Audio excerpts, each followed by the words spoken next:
Okay, this is a short video I'm doing at a place called Sidwood. It's annexed to Keeler Forest in the northeast of England. I come up here quite a bit, just for a little respite, a few days at a time, and it's a lovely place to be when you want a little bit of solitude. I usually come up with my tent or even just my bivy bag on occasion, depending on the weather. But today, what I want to talk about, and this is the reason I'm doing this video up here, that I had a little conversation with a forestry ranger earlier on this morning. Nice guy, and it was an interesting conversation. But what we're talking about, and certain things that pass between us, just goes to illustrate some of the things we're talking about here. Now, Sidwood, it's quite a large wood. I've had a good walk about it a few times. There's a nice basil trail at the back, and you have a lot of locals walking around here, on occasion, with the dogs. Some of them are nice, some of them aren't. When I say nice, I mean they're approachable and you can have a conversation with them. They're very friendly, and they don't seem to be bothered by outsiders, if you want to call it that, coming into the wood. And yet you've got others who are very standoffish and not belligerent, but you can see it in their faces, it's as if they believe there's some kind of exclusivity to the wood, because they're locals, it's their wood, right? Well, they're barking up the wrong tree, because as far as I'm concerned, these woods are for everybody's recreation. Anybody can come out here. We're not a total police state yet, but it's getting there. Now, the conversation I had earlier on with the ranger, who was a nice guy again, he's just doing his job. He's feeding a few squirrels up here because there's a red squirrel population up here, and some of you'll probably be aware that the red squirrels are under threat in this country by the American greys. Well, putting that aside anyway. I'm talking to this ranger, and I'm telling him what I do, my presentations. I give my presentation channel, and tell him to check it out. But then I actually asked him, out of politeness, if I could light a fire, right, a small campfire. And because of his job as a forestry ranger, he led me to understand that he has to follow certain instructions. Now, one of those instructions is to tell people not to light fires. And I basically explained to him, I tried to make him see the ludicrous in his argument, right? That campfires can get out of hand. I mean, we're talking about, right now we're in October, which is the end of the year, and it's not like, the woods tinder dry or anything like that. Usually only really you take them precautions. Common sense tells you if it's a drought and it's very dry and, the wood's easily combustible. And even, I know the soil's peat-based, he explained that, I understand that. I want to point something out here, right? I've been here several times, as I said, and here's a fire I did a couple of weeks ago, and there's also other sites that I've been further into the wood where I've lit fires, and I've always had them under control, just kept them small, which is common sense. And he asked me why I'd asked him permission, right? Because then I put him on the spot, which I guess makes total sense to both of you, but I should have just went ahead and done it, And I told him, I said it was out of politeness, you know. So I didn't actually ask him for permission. I just said, look, I'm going to light a fire over there. Do you think that's all right? Right, just to see out of curiosity what he would say. And again, basically he's following the so-called instructions that his agency give him, right? And you see this right across the board, folks. You know, you'll see whatever agency you're talking about, whatever institution, we're just doing our job. We're just following the guideline or following the instructions. Well, this is what I pointed out to him as well. It's not law, right? We live in a common law jurisdiction. As I said, all these woodlands and forests are open to the public, and I also explained to them that over the past few years in the Lake District, which is another national park, so-called national park in our region, that over time there's designated campsites, and this is what he actually mentioned to me. I'll go into that in a minute. There's designated campsites around all the national parks and that, right? And basically that is kind of like a corral, right? They're basically saying, well, look, you know, we own, or it's a trust. Well, this is what we've got to remember. They don't own the land, it's a trust set up by the banks and corporations through the governments, right, to seize land. This is what I explained to the guy, to seize the land from the people and say, look, well, we're going to manage it for your benefit. And I'm going to give you some examples shortly. Now, in the Lake District, over time, you have seen all the car parks with pay meters in, right? Now, they've had them in for some time, the pay meters.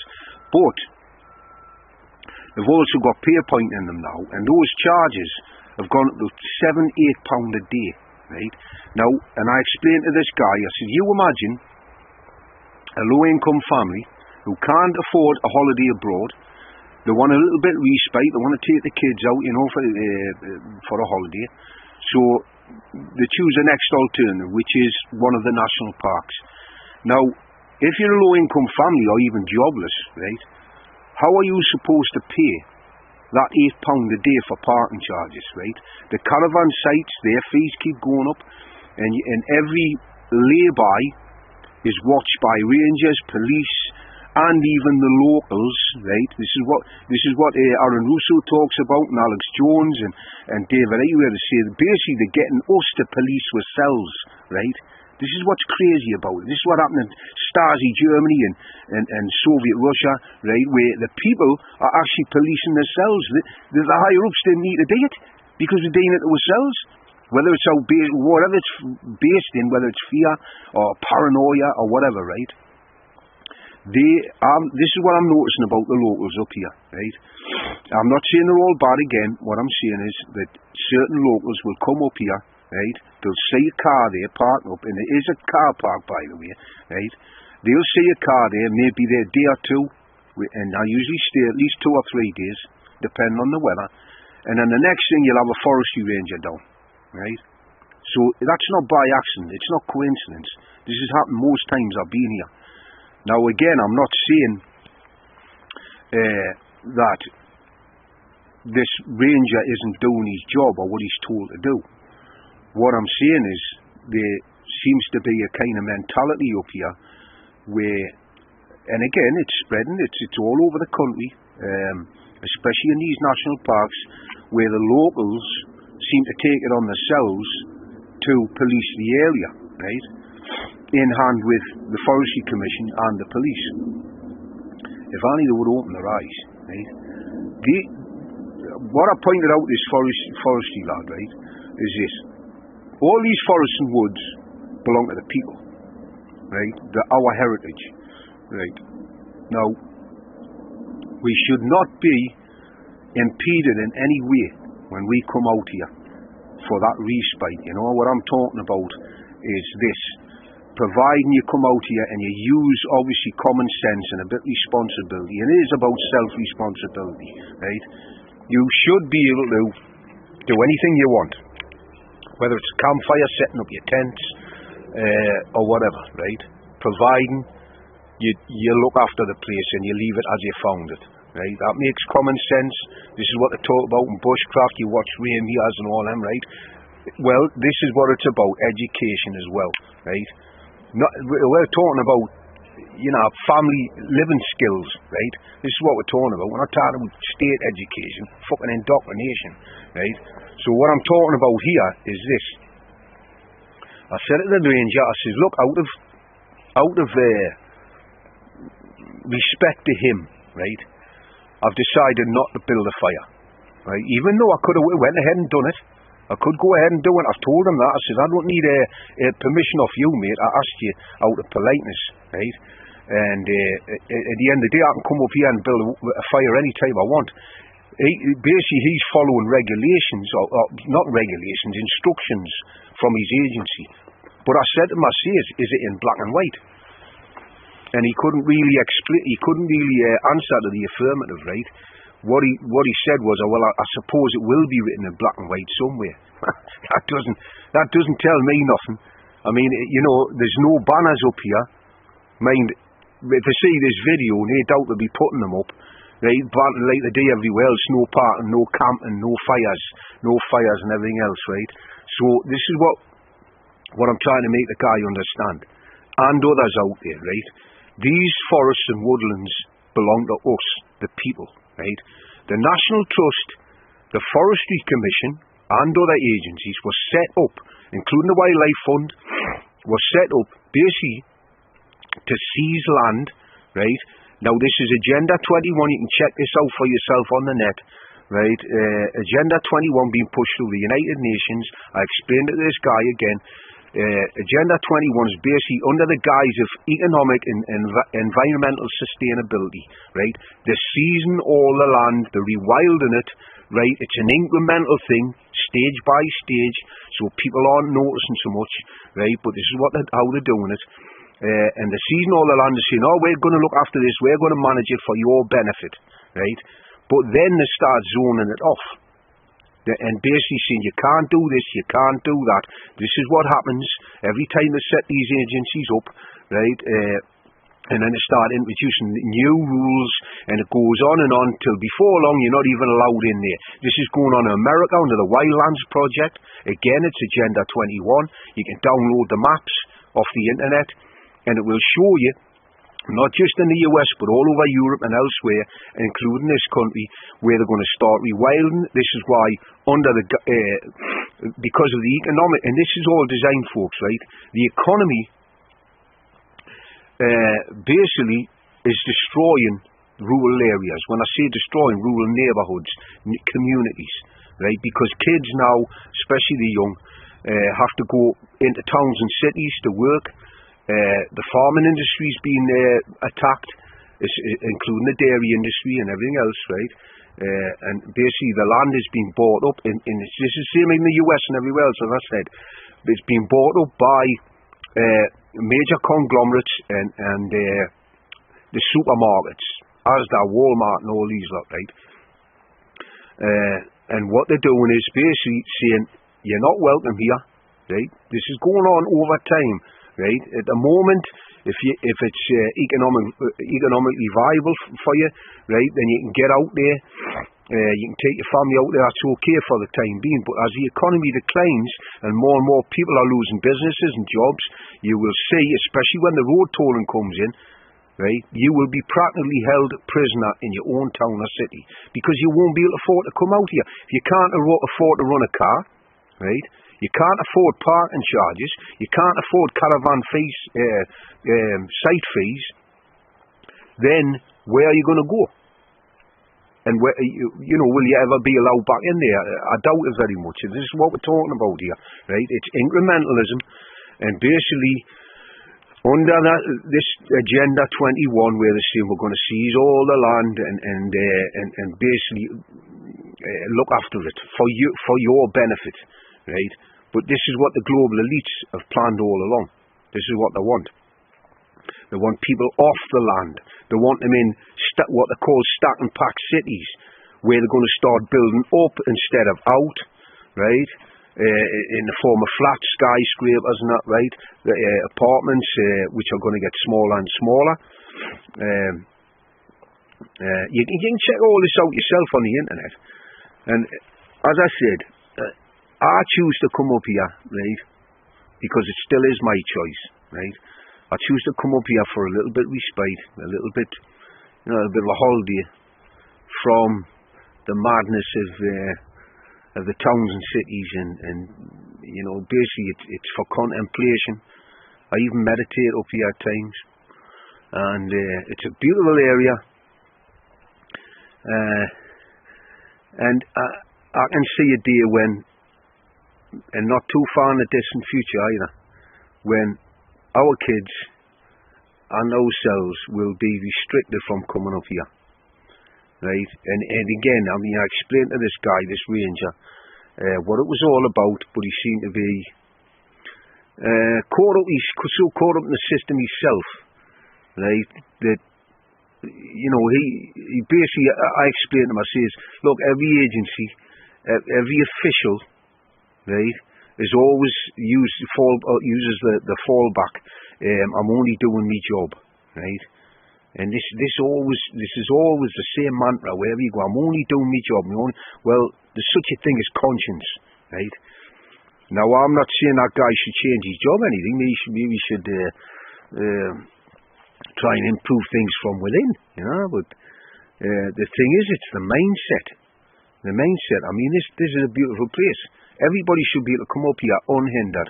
And you know, I'm going to fall back on something else here. We live in a common law jurisdiction. The three basic tenets of common law, basic principles of common law is this: you don't cause harm or injury, you don't cause loss through theft, and you don't cause deceit in transaction. Abide by those three basic principles, which cover every eventuality, right?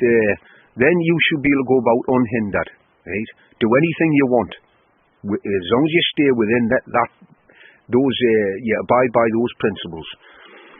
So basically, that's it. I'm probably going to leave in a couple of hours, but I will be back. And what I say to people out there is, get your ass out here in droves, right? Use with families, with kids and that, right? Use these places while you've got them. Otherwise, you're going to lose them. That's what they say, innit? You don't use it, you lose it, right? And basically, lay it down to these people out here, right? As long as you respect, you know, you give them respect as well, and it's not about confrontation, it's about education. These forests and woods are for everyone, right? Not for a certain privileged few, right? And we want to keep it that way. Okay. But anyway, there's too many people out there, so therefore we can't just have these burgeoning family units the way they are. We need to take precautions to see that the family unit remains small. And most of all, we have what we call the Wildlands program. Now, the Wildlands program is what the United States will look like if this book is implemented. And so you know where this came from. It's on page 993. Actually, it's 993 or 933. I forget which one it is. It's on page 933 or 993 in here. It defines what the Wildlands Project is. And the intent of the Wildlands Project is to remove human beings from 50% of the United States. These red zones that you see up in here are no human habitation is allowed in those areas. The yellow zones around those are buffer zones. You'll be able to use those zones basically as protectionary and precautionary to see that nothing takes place inside these zones, which are fully at their natural vegetative state. The only people allowed in the buffer zones will be members of the federal government, officers, code enforcement, and so on and so forth. Again, all outlined in this book. So, where do you think we're going to live? If the wild animals and the wolves and everybody else is taking over the rest of it, where are we? In the cities. Well, that's about it. We're over here in these little dots that you might see here. And you'll see little black dots over here and little black dots over here. And those are what we call high-density habitats. So this book, and in conjunction with several different meetings of the United Nations, each over a 5-year period from Johannesburg, Germany, right up to present day, have defined what it's going to take worldwide to get us to look like that. And to come out here, you get back in touch with your true self. You know, this is a time for contemplation and reflection on what's going on. Once you start to learn more about the so-called globalist agenda, the big program, and places like this actually become more important to you. They're a haven. You know, I mean, this is where I was I was actually back here in November. That's my old campfire there. Beautiful little spot this. And on the night time, when it's just you and your little campfire and your bivy bag or your tent or whatever, and it's totally peaceful, except for the odd screech of an owl or a kite. I believe we've got sparrowhawks around here as well, and you can hear them screeching on the night. And apart from that, total solitude. So this is what we're starting to lose, folks, you know, this all this beautiful countryside, the woods, the forests, where before you know it, we'll have restrictions placed on coming here. It's already happening. And yeah, I'm not, again, these park rangers and the coppers and other Dudley do-rights, at the end of the day they believe they're just doing the job, but what they're actually doing is squeezing people out of places like this, which isn't fair. It's not fair on the general population. They need places like this to get away from all the madness, as I said, the madness in the towns and cities. I mean, look at this here. Fantastic. Nobody will ever deprive me of coming here. And I'm saying that from my heart. I didn't care what restrictions were put on, it will never fucking stop me from coming to places like this. Now in Scotland, I don't know how many are aware of this, but in Scotland you don't have trespassing laws as such. You can go anywhere you want unhindered. And basically you've got what's called wild camping. You can go anywhere in Scotland basically and plot your tent. Now you don't have to go to designated campsites again, as long as you respect the land and you leave it the way you found it. There's no reason why you can't do that in this country. But the powers that be say no, that's not possible. Well, I'm fucking saying it is. You can do it. Just go ahead and fucking do it. But like I said, you treat the land with respect. It's about responsibility, right?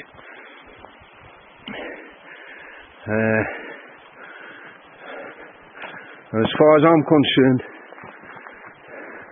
and I mentioned it, that forestry ranger I talked to earlier on, bless him, right? Everybody should be getting up here in droves. Like I said, use it or lose it. This is what it's all about, folks. They're placing petty rules and restrictions on me, and those rules and so-called regulations, right, they're not laws, they're just their petty rules of whichever agency's involved here, right? And as I explained to that forestry ranger, you go to a tennis club, or a golf club and you didn't like the rules, then you leave and you go to another one, right? You join another one, a golf club, boxing club or whatever. If you didn't like the rules, you leave it. But in this country, right, basically what they're saying is a society, in which is what all clubs are, basically societies, right? You were born into this.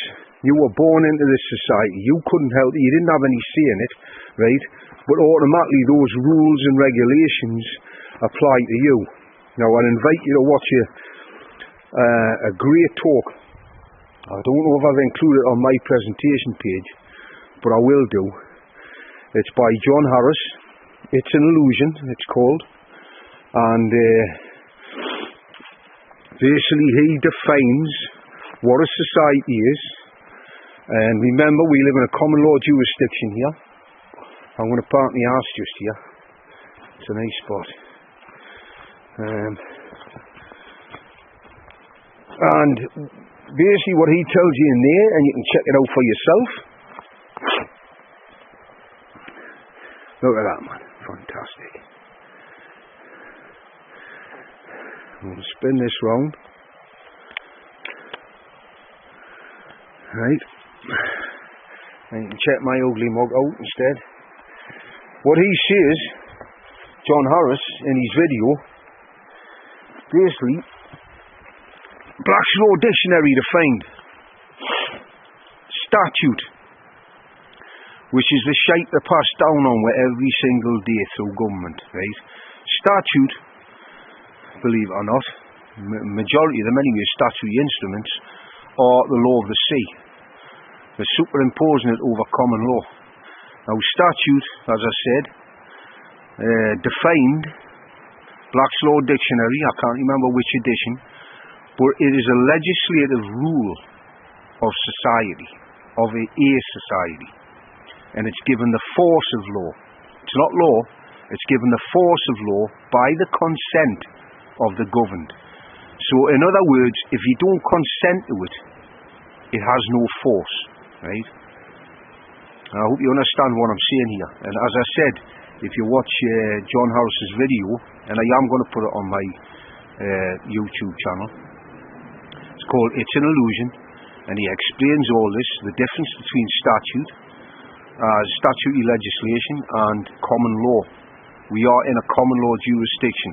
Remember what I said earlier on about the three basic principles of common law, right? Providing you abide by those principles, don't cause loss through theft, don't cause harm through injury, and don't cause deceit in transaction.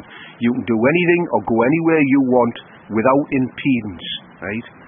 And that includes national parks. Now I'm going to give an example of what I'm talking about here, right? Where these agencies are encroaching on all these areas, right? And basically they've taken them all over, right? They don't own them, they're trusts. They were set up by the banks and corporations through the governments, right? In order to seize the land, right? It's not about taking the land over and administering it or managing it for the benefit of the people. It's about seizing the land and then introducing the restrictions that are coming now to get the people off the land, right? To deny them the right, not a privilege, a right, inalienable right to walk this land, right? To go anywhere you want unimpeded. This is what the whole agenda is about.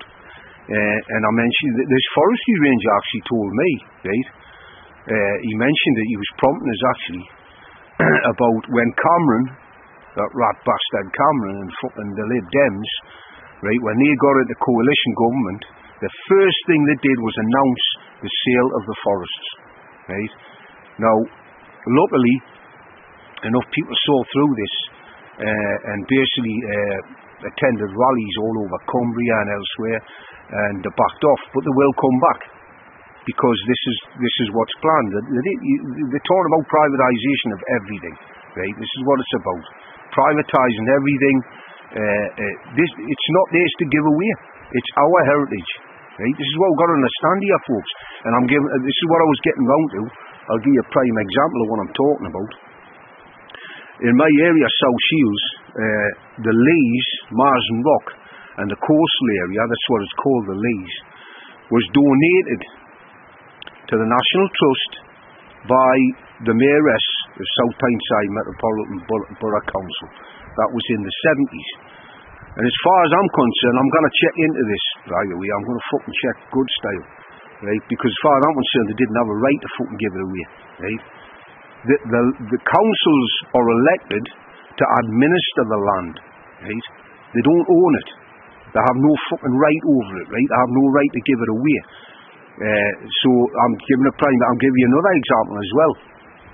There's an area of land called Temple Park, which is basically was donated to the people of South Tyneside or South Shields for perpetuity by its benefactor, right?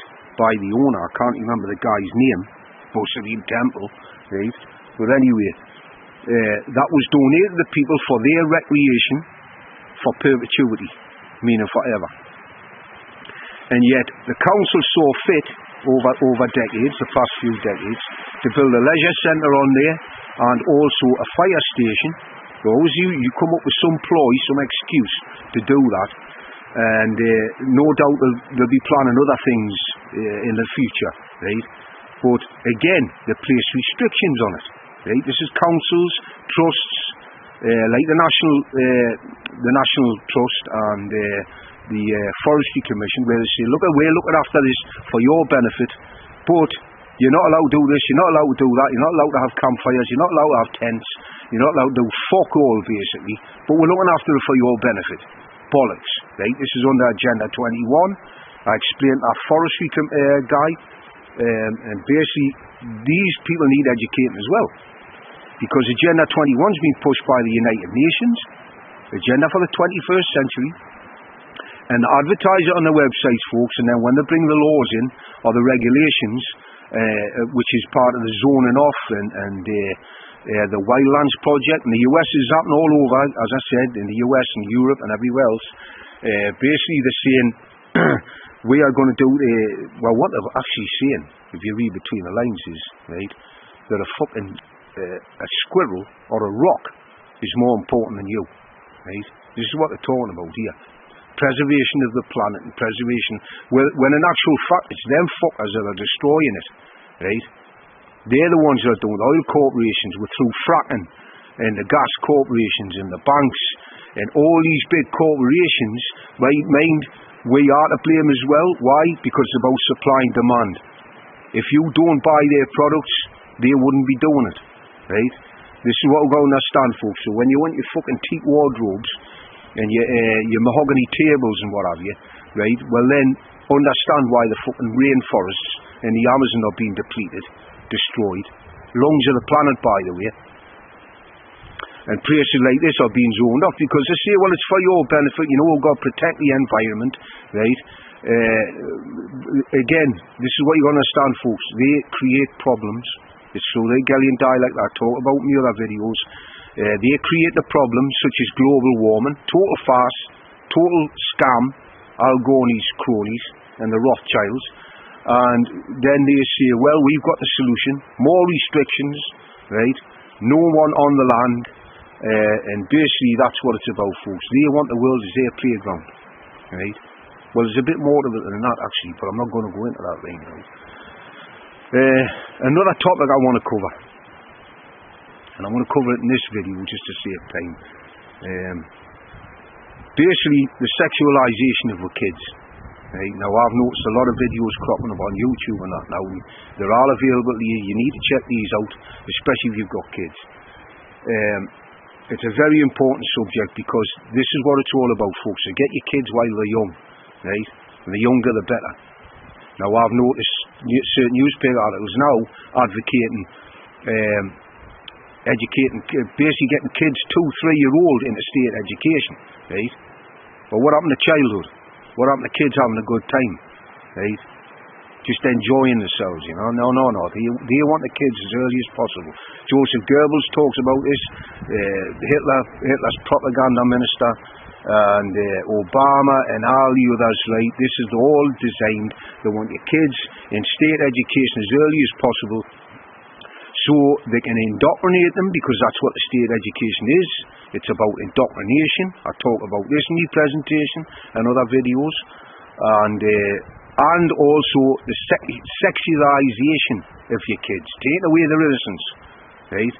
This isn't, again, some kind of benevolent program here, right?